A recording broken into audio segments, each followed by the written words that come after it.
eighth episode of Viral Break.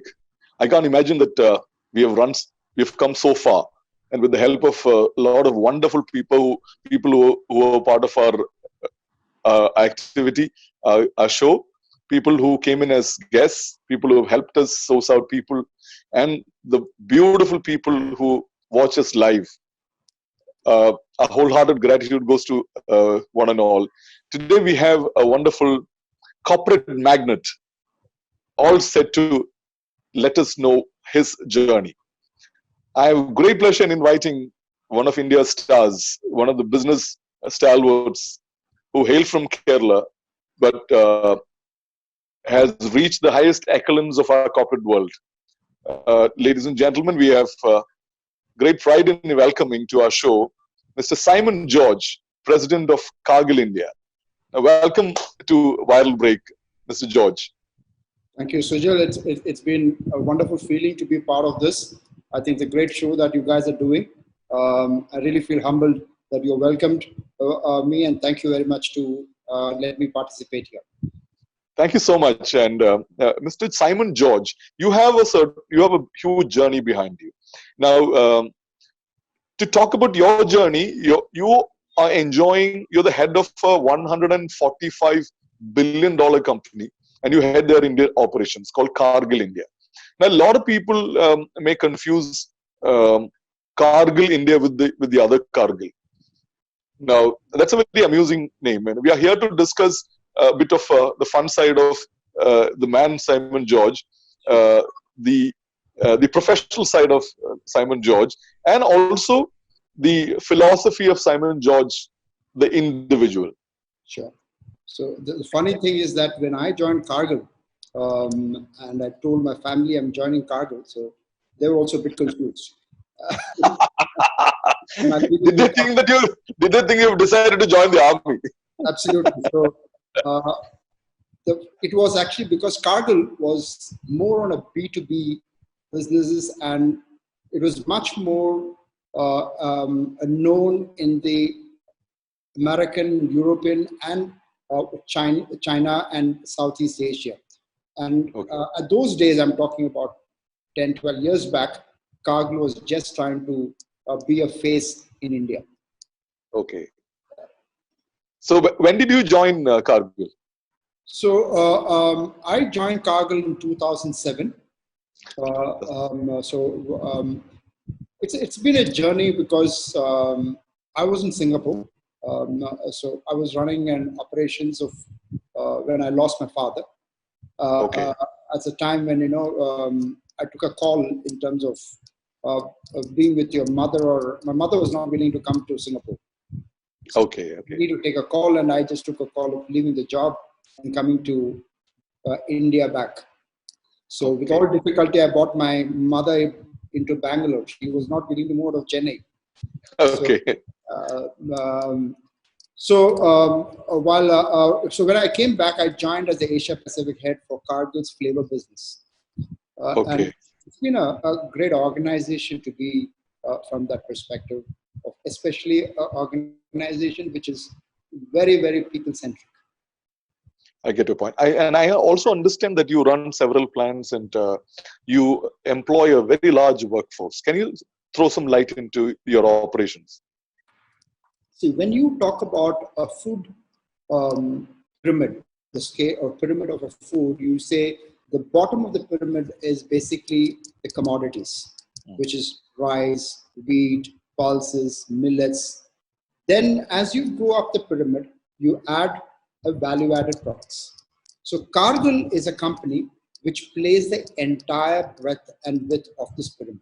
So you have across the world companies specifically playing commodity, playing specifically onto a food ingredient or into an agricultural sense. So Cargill plays the whole, I would say the entire pyramid at different stages. It has different processing in place. So if you look at Cargill globally, it's one of the biggest trading companies in this world. Now, when I say trading, it's commodities. Now, what companies like Cargill do is they understand, for example, if there is an amount of rainfall in let's say, a particular place in Bangalore. Now, the ability to predict this rainfall to give what agriculture produce in the next 3 months and 3 or 4 months, and the ability to see where this demand can be, where this produce can be used up, because there could be also shortages across the world based on different climatic conditions, different issues in different world. So it visualizes the global supply, demand and supply. And the ability to do that much ahead helps the whole world to move forward in terms of the food supply chain. So that's one place as a commodity. But so we bring in global standards of storage of whether it is wheat, whether it's rice, whether it is maize, whether it's millet, the ability to keep, store, and in the distribution in the right with the food safety perspective. The second part, as I said, is about the value addition. So the agricultural products will be converted into a value-added product. Now, that is where a farmer could actually start gaining more. The ability to be part of the chain to create more food processing.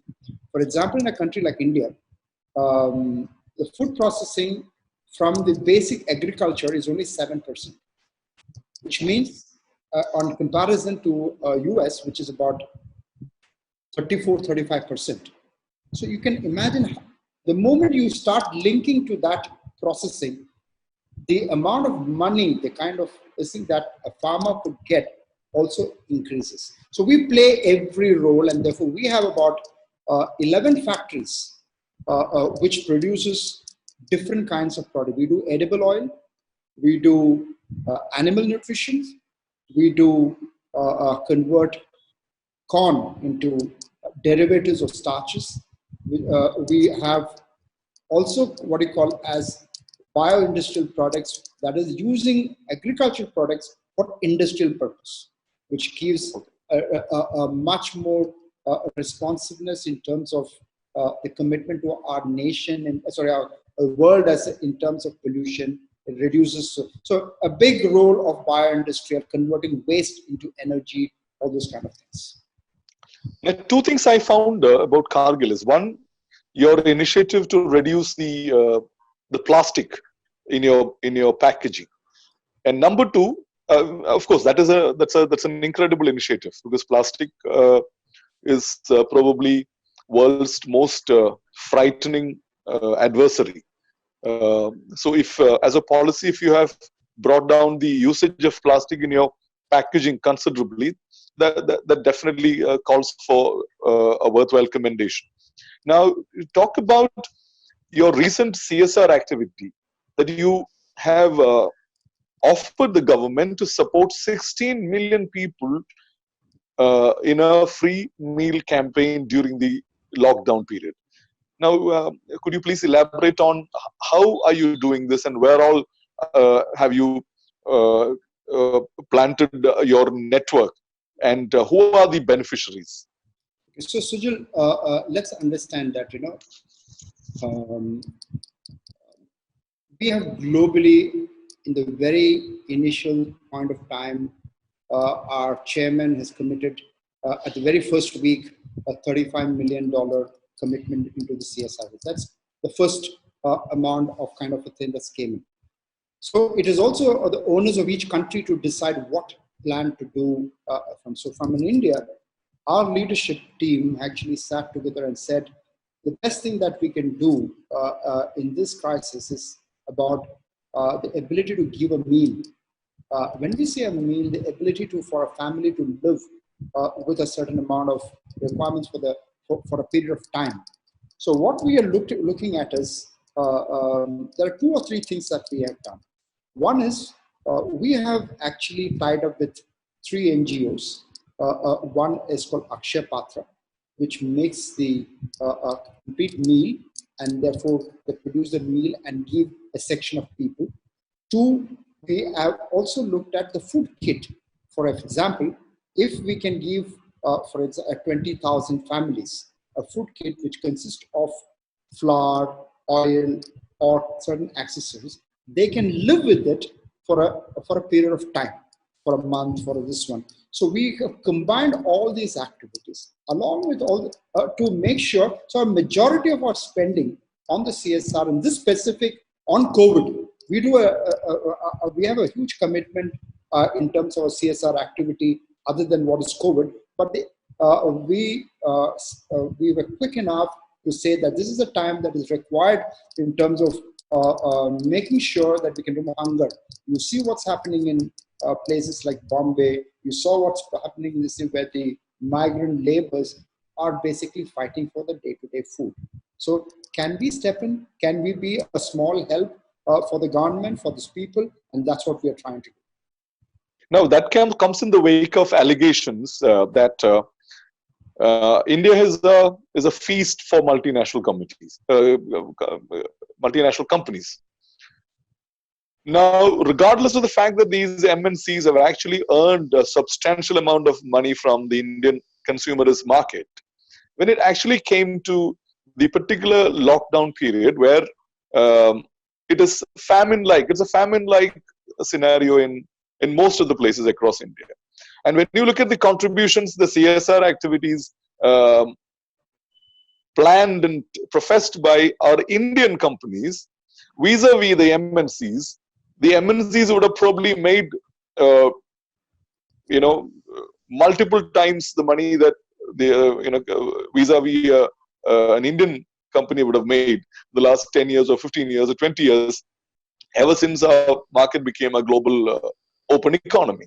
But compared to Indian companies, the contribution, especially in the CSR category, was very, very minimal. And there was this huge uproar within the Indian system, especially in different societal divides, that there was a call to focus on the Indian companies post-COVID. We shouldn't be going multinational. We shouldn't be spending money, hard-earned resources for MNC companies. We should be focusing on everything that is produced by Indian companies. Now, how would you react to that scenario? Was it a knee-jerk reaction, or is there any truth in it? See, we are a country where we can give our opinion. So we take it both, whether it's negative or positive, in the right sense, because we as a country, we are free to talk what we want. With respect to investment and returns, I think it is about the opportunity that the country provides, and I'm sure multinationals have come in. There are many who are invested for a huge amount, and that has created huge job opportunity. And what money that we make, a multinational or any other company, are obliged to the tax laws of the country. Now, let's talk about in terms of the CSR activity in terms of. So I have personally been experienced to work both the type of companies, and I would say that multinationals in terms of the CSR activity, there's a slight difference from a local company. Now, I'll tell you the difference is a local company is completely dependent on India. Now, when you look at a Cargill, for example, when they commit, you need to understand that as of now, we have about 2.5 million people across the world. So it is just not India. So our commitment to the world of mankind is more important than to say whether I'm Indian or a Pakistani or a Bangladeshi or a Sri Lanka. It's about our commitment for mankind. So that's how a multinational use it rather than say country specific. There are country specific incidents when multinationals have involved and done what they need to do. So I think it's a perspective of people who really, there are many companies, I would say, in India who have come out to do a phenomenal work in CSR activity. I don't want to specify names, but I know for sure multinational. I'm being part of an American Chamber of Commerce. I know the American companies, how much they are getting involved in terms of making. So I think it's a perspective. It's very easy to beat maybe a multinational baby. But the fundamental fact is these are organizations which are as equal responsive, and I think there are many times when they mean what they do and they walk the talk. Now, you've been part of the corporate environment for almost 35 years, 30 years now? Yeah, I think right from my age of 22, yes, I'm 31 years, you're right. 31 years, okay. Now, do you think that, and I'm sure you would have crossed the boundaries of several companies, moved from one to the other, and risen up the ladder and enjoyed several high-level positions as far as the policy-making apparatus of the companies are concerned. Do you think that a company or a business or an enterprise should be responsible, socially responsible to their consumers and to society, regardless of the fact that whether they are an MNC or a national company? Sujil, let's be very clear. We all are survivors because of this society. So whether it's an enterprise or an individual, we have to survive because the society has to live in this world. So the larger principles of life is about the survival and sustainability.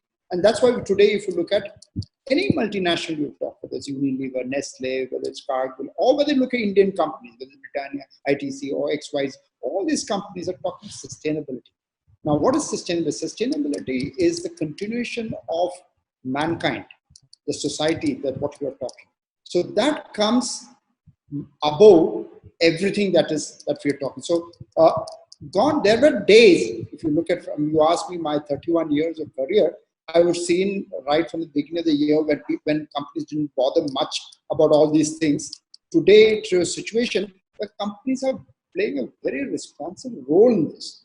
I'm a strong believer that going forward, especially with a COVID situation like this, is going to change the world to a much more sustainability thought process by every organization and every individual. And you know, the kind of life the human being thinks about also will be dramatically much different from what it is. So I believe, answering your question is, the level of commitment has been tremendously changing in the last 30 years. Maybe from a scale of 1 to 10, it could have been 1 when I was starting my career, from not me personally, from a corporate perspective, to what is today, I would say is the 8 and 9 for large responsible companies. Now, we see a whole range of businesses, right, from steel to plastic to you name it, the works. Now, if a company has to survive post-COVID period, and if the company is a small and medium-sized company, what are the challenges that you think a company would face during this particular period? First, how to face while they face the COVID. Number two, post-COVID, what are the actions that probably help them survive the period, and also create a scenario wherein they are able to create a new platform for them to move on or move forward without getting their posteriors burnt.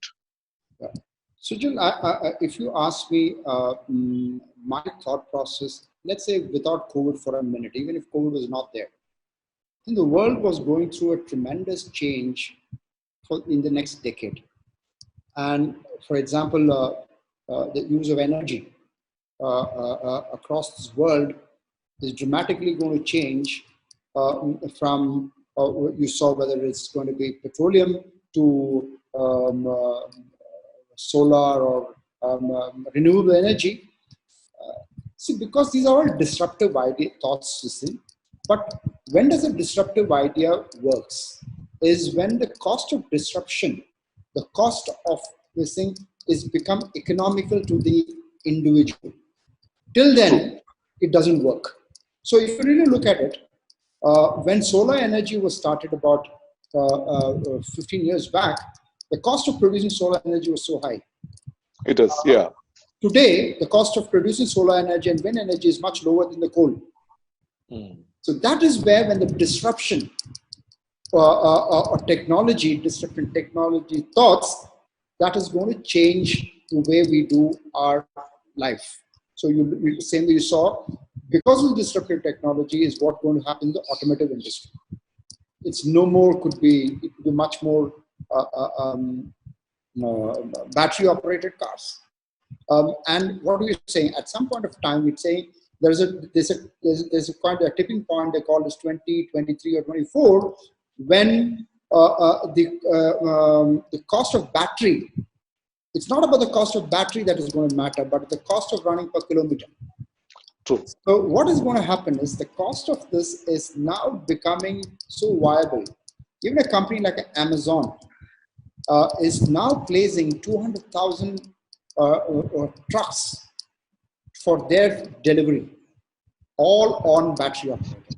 Now, please understand, a company like Amazon or XYZ are not going to place just because I have a commitment to sustainability, and make a loss, and therefore I don't survive.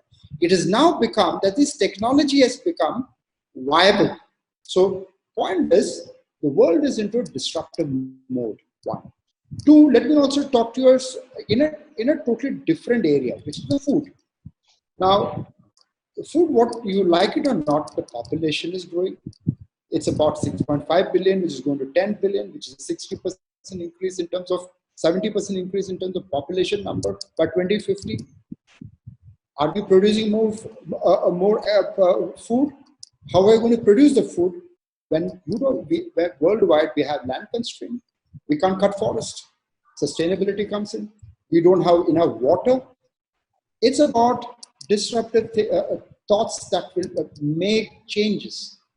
And therefore, I'm of a strong believer that,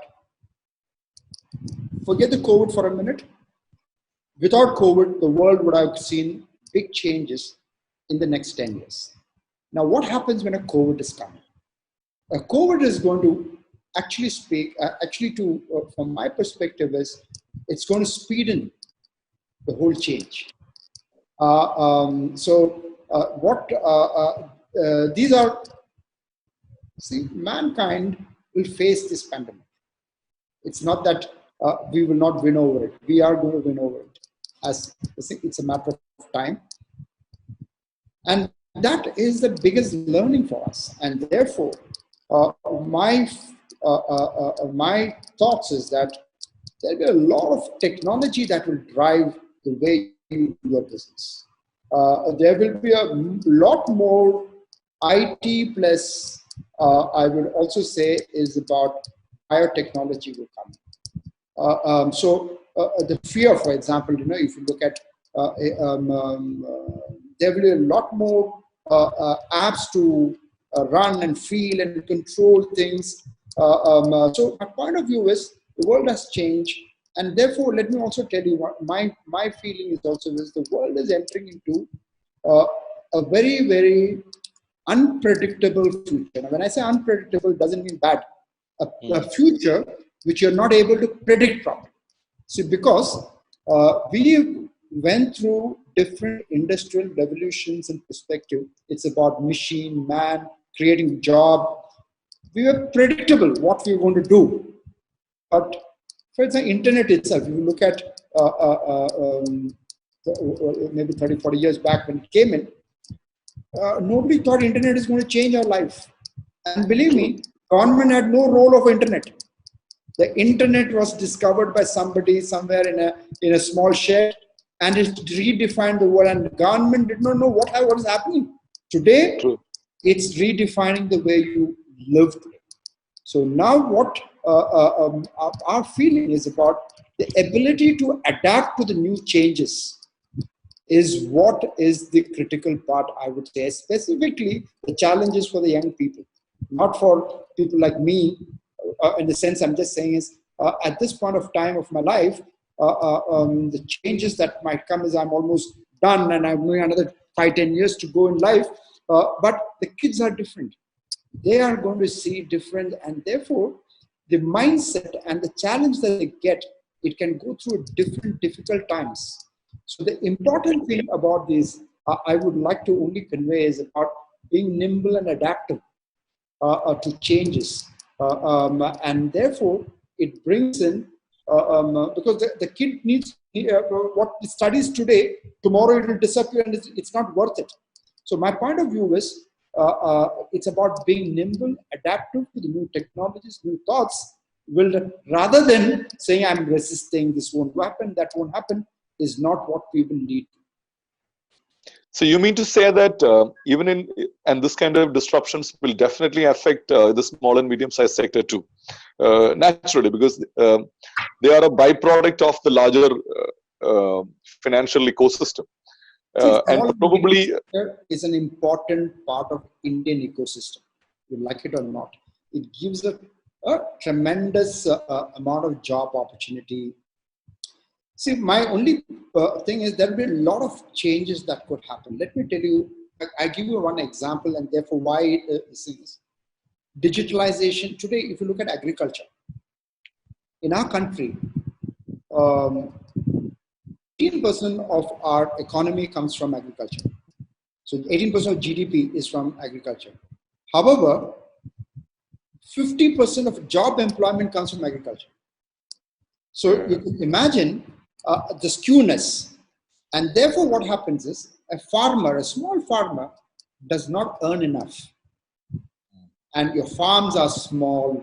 And today there's no technology to help them to earn more. So if you look at what the Prime Minister has been talking in terms of doubling the farmer's income by 2022, one of the things that everybody thinks is, why don't we pay them more? Okay, so but paying them more per kilo does not make you globally competitive. Okay, because your retail prices will go high. Retail prices go. But one more thing, let me just tell you is, imagine I'm a company who can buy this product from you, convert it into a finished product, and I can, therefore you are creating more value in the country, and I can compete in the world. You know what will happen? You will not be able to meet a China, or you will never take on a US. So what happens is you become uncompetitive. The ability to be globalization in terms of competitiveness is important even at that level. Now, this is not happening in India. Okay, you can see the yields have improved. Yes, but we are nowhere near what is the global standards in many of the products. So the point I'm trying to say is, we need to change. There's a lot amount of change that is required.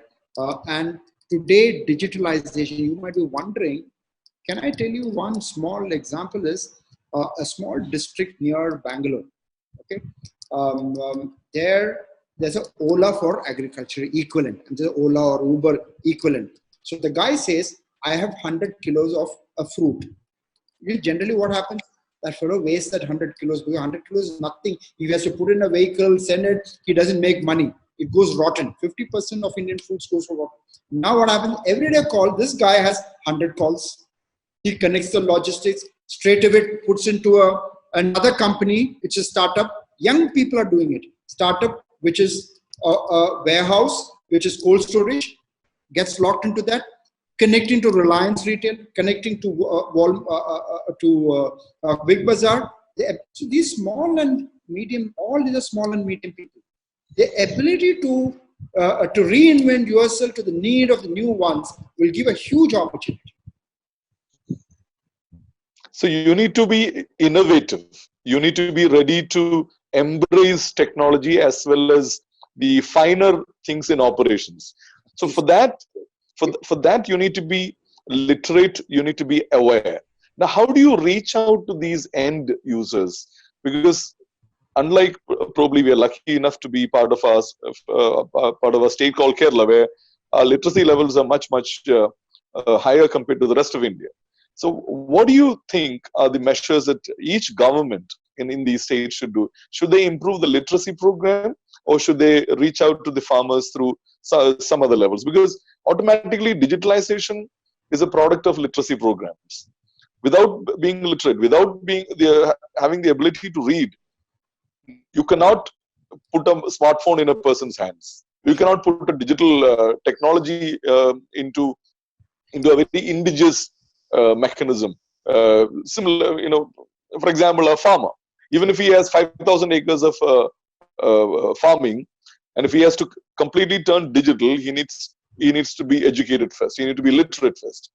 So don't you think that our primary education program had to be, has to be revisited on a national level and at the same time given adequate importance at each state level before we get into this war cry of changing in terms of the international standards? Sure.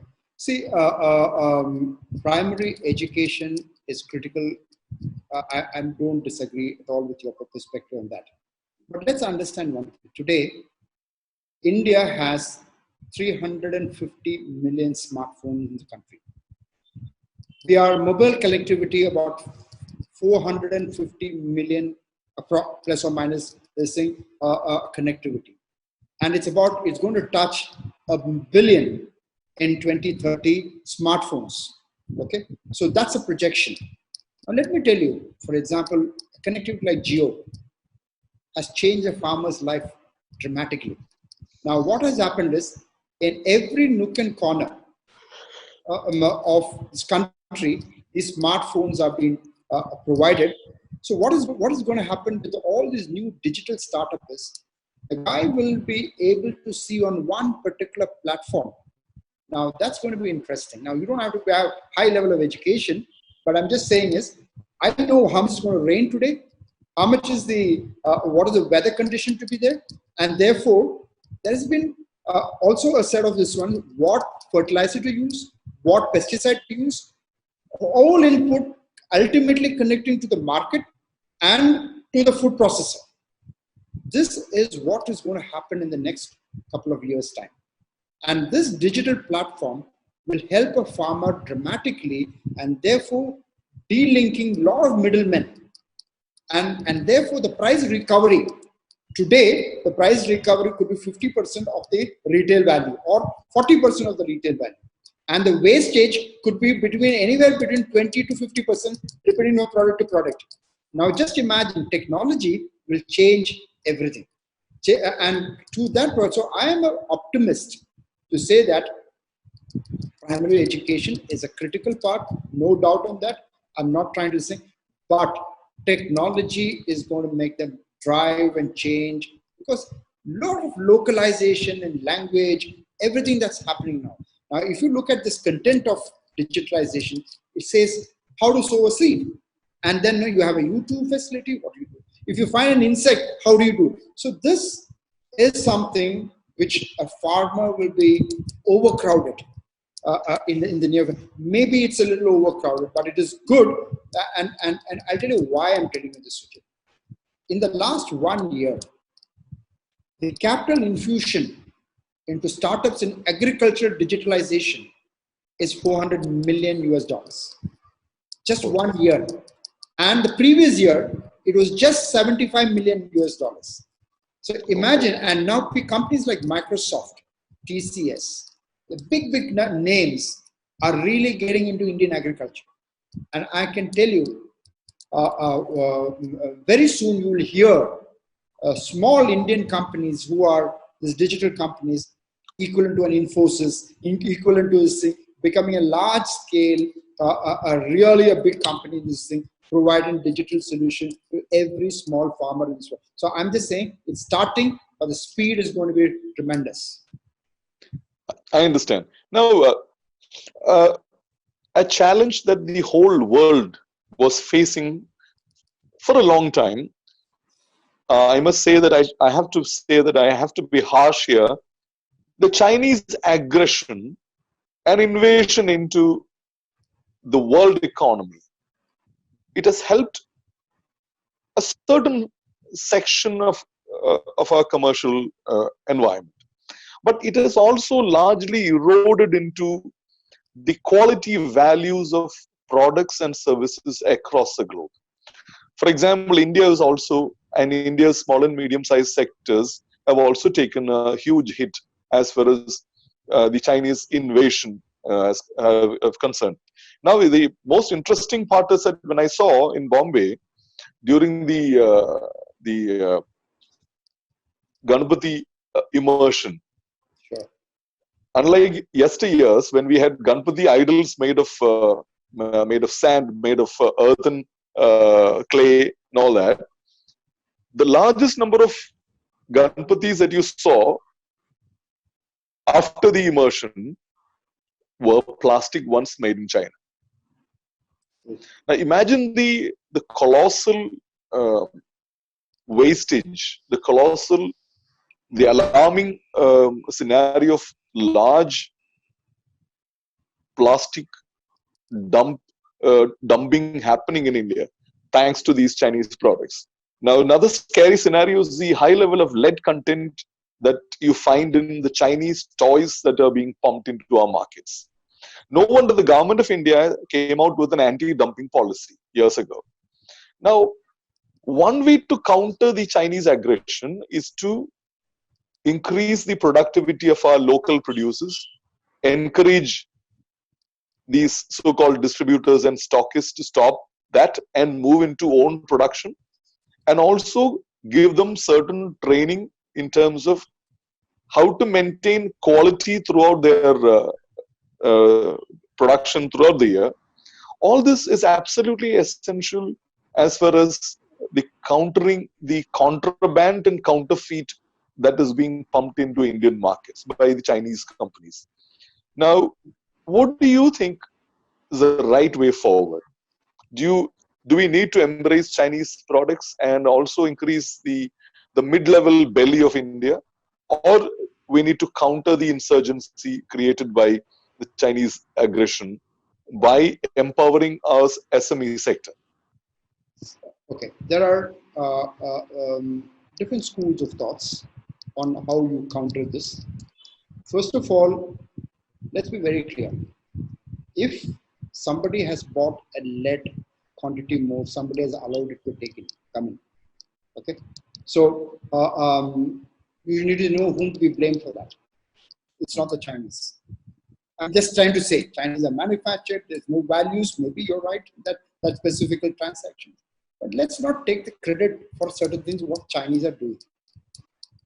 They are also moved ahead in terms of technology, their innovation. So there is something that country is also doing right. Maybe there are certain things which is going wrong. And therefore, first of all, my point of view is the ability of, first of all, not accepting this kind of thing should be a country-wise policy. Therefore, today, why are we accepting that particular product? We are okay with the price. Okay. So first of all, as a country, we should take that larger decision on what is the quality that we need to approve to be the same. But let me come to the larger issue. What you're talking. There are two ways to do.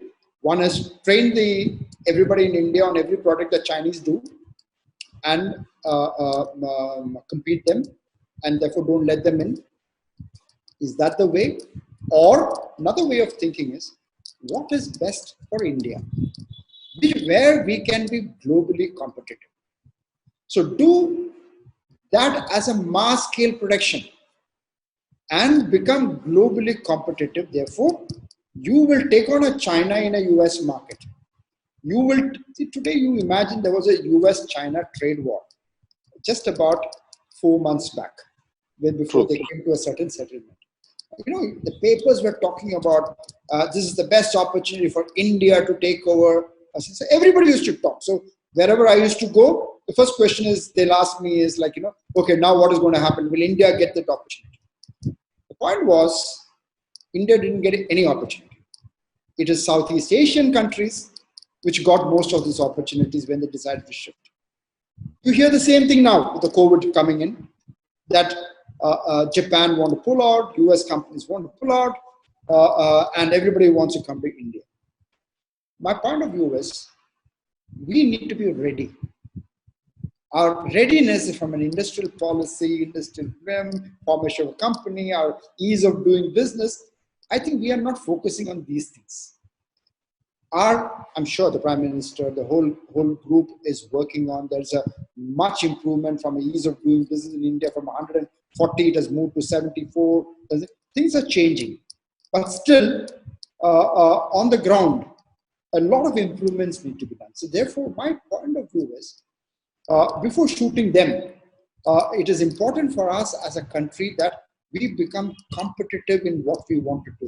We in competitive in not just price, the ability to innovate consistently, the ability to do what the consumer wants, understand the consumer in this thing. Third is these raw materials basically available in India, which I can convert into a mass, large scale product that I can take the world on. So, for example, look at our software industry. That was an industry which we had our talent.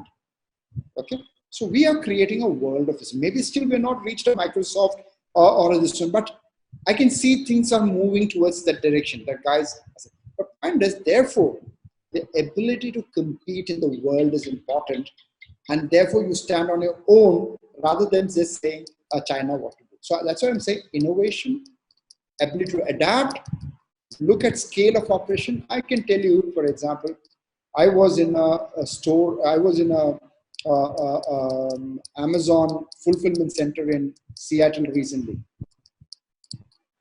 One shed is 23 acres. The kind of scale of operation, okay? And therefore, how do you make cost-effective supply chain? We need to learn a lot more. But India is changing. I'm not saying for a minute it's not changing. So we need to think and really look at a rapid change and just not incremental change. We need exponential change. And whole world is looking at India. Can you replace China? Point is, we need to ask ourselves, are we ready? It's very nice to say you fellows are pushing this, doing that. Are you ready? If China stops supplies for a minute, there are many products that will struggle. So the ability to be ready is more important from an industry policy perspective, our competitive perspective, our innovation perspective.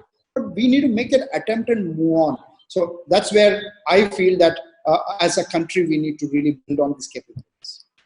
Now, are we ready? That's a great question, and many people say that we are ready, or we could be ready, because our average age of India is 27, vis-a-vis the 40s of the Chinese, and much more higher in other countries, including Europe. Now, to remain young, you need to first think young and also do young. What are the stuff that you do to remain young? Oh, that's a good question. One thing is, I keep consistently learning from my kids. I tell this to many people. I just told you about my daughter. I was just talking to you just prior to this. My daughter who is a medical doctor by profession. So she's 25 years old. The amount of passion she shows on her role, like we are scared that she goes to hospital every day because there is this COVID thing, and she attends and manages people. It worries us, but it makes us proud. She plays that role. On the contrary, my son is a different type. So I always look at learning from these kids to keep yourself things that what we miss at this age. The second most important, I really would say, is keep yourself fit. There's nothing that can replace your health. I'm not talking a rather mother statement, but I really believe in the last 30 days when I'm at home, my fitness cycle has gone through a tremendous change, and it's really brought me a lot more energy and fitness. I think I really advocate that it's about keeping yourself fit. Now, you're part of the corporate environment, and as we all know, that being part of the corporate environment, time is an essential factor, and the most expensive factor in a corporate world is also time. How do you manage time?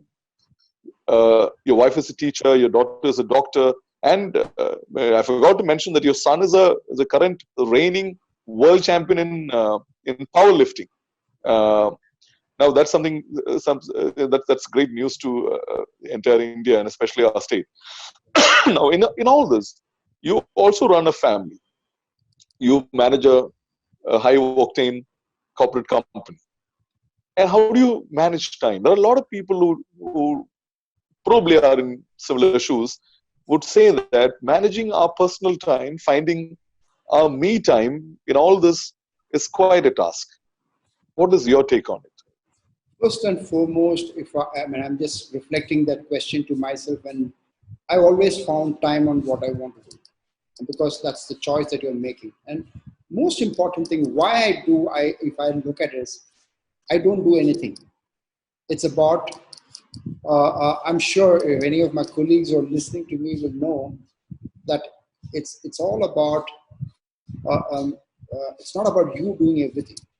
It's about the team that gathers together. Ideas lies there.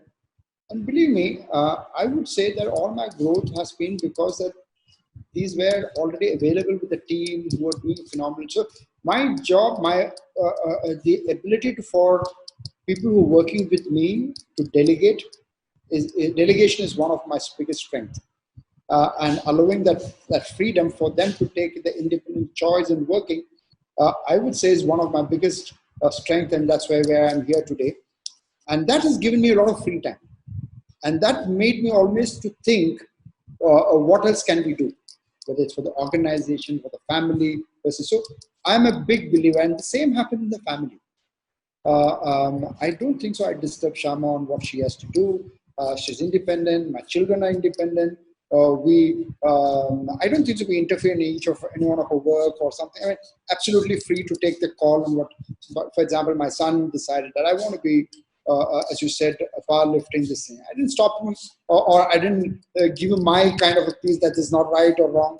Leave them, because today people are brainy enough. They know what to do. It's right for the organization or for the family. It's about leaving that little bit of freedom to themselves to take the call. And that has given me a lot of time and space to think about me and what I want to do. Now, 10 years hence, when you retire or after you've retired, how would you love to be known as? I'm not talking about the other's perspective. I'm talking about your own perspective. Would you like to be happily be called a $1 billion man who ran successful business empires, or would you be happy to be known as as somebody who presides over a happy family? I think there are a couple of things. There is a professional side and a family side. When I say a professional side, in fact, I was sharing this to a lot of my friends recently. Since you're asking me, I was sharing, I just said that all people who reported to me in the last 30 years, and where they? And I said, listen, more than 60% of the people who reported directly to me today are at a position of a CEO or a CFO, and that gives a tremendous satisfaction. Whether my philosophy was correct, it's a taste. It's the proof of the pudding I felt, and it gives me a tremendous. See, at the end of the day, it's not about how much profit you made. It doesn't give you a kick after some time. It's about what you created, people. What is the role that you played in the CSR activity to make it happen? So today, when you were sharing that 17 million people that listen, I'll tell you, in my life, I cannot forget that. So that is a phenomenal achievement to me as personally. So gone are your days of thinking about, profitability. It is about these fine things that make you laugh, smile at the end of the day. From a family perspective, I still, I've not really thought about really from a family perspective, but I would like to be called as a decent father who have taken care of my children. I don't think so I will get beyond that. I'm happy if I get that. Now, I'm sure there is a wife to look after too, and I'm sure that you would need some kind of certificate in your November days, because you definitely will find her next to you more than your children, who will definitely fly away to pursue their own lives.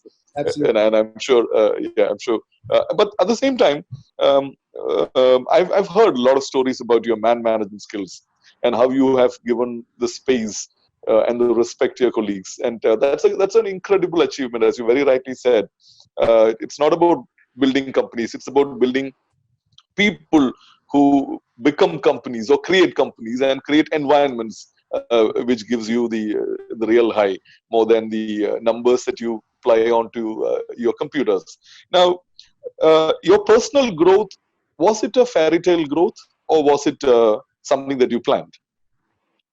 Let me tell you one thing. I never planned anything in my life from a growth perspective.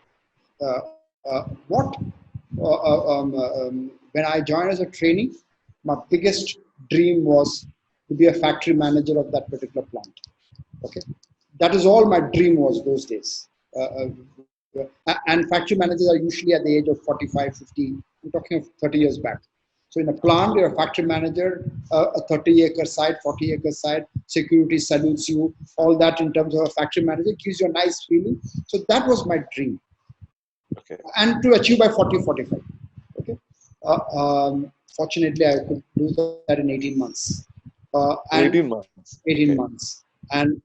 And that is because of only one thing I would say is, I don't think personally I'm a great brilliant guy, but I know one thing is, uh, if you can build a team, I've been repeating this word team because suddenly you will see the sum of few people together is a multiplier.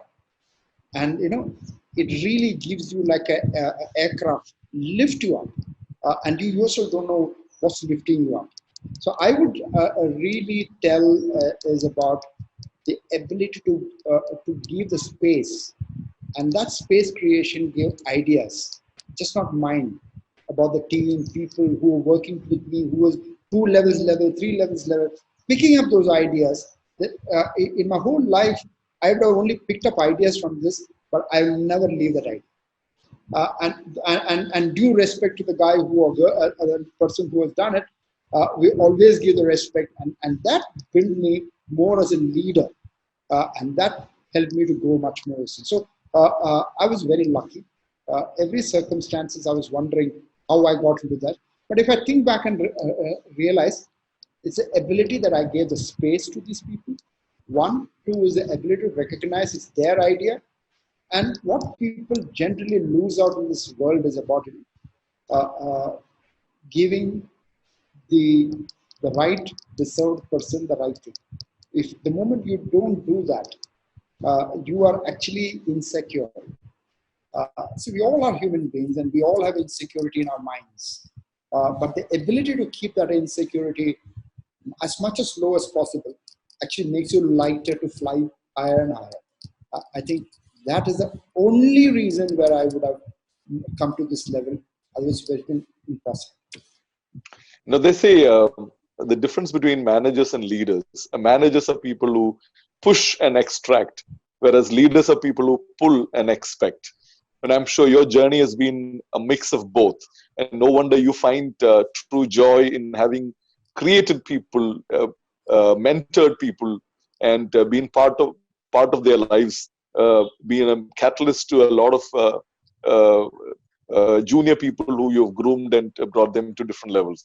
Now, that's a hallmark of a great professional and also a great human being.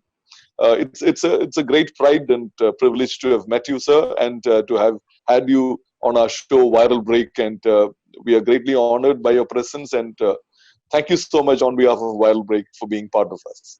Thank you, Sujil. It has been an exciting time that you had with me. And really, thank you for inviting me. I'm really humbled. At least I could talk to a crowd which I had never been exposed to. Thank you very much. It's a great experience. Now, that was Mr. Simon George, President of Cargill India, talking to us from his Bangalore home, and somebody who heads India, the Indian operations of a $145 billion enterprise, somebody who has seen the world, been there, done it all, a food man, an out-and-out food man who's created several jobs and is also behind the beautiful CSR project where 16 million people are being served with a free meal across India. Now, on that note, we come to the end of the program, and I also thank our technical team, Kirti, Talagan, Arun, Prijit, and Priscil, and also our friend Vinu S. Murthy, who facilitated this chat show. Thank you so much once again. Signing off, Big Mouth, Sujil Chandra Bose on Viral Break. Thank you.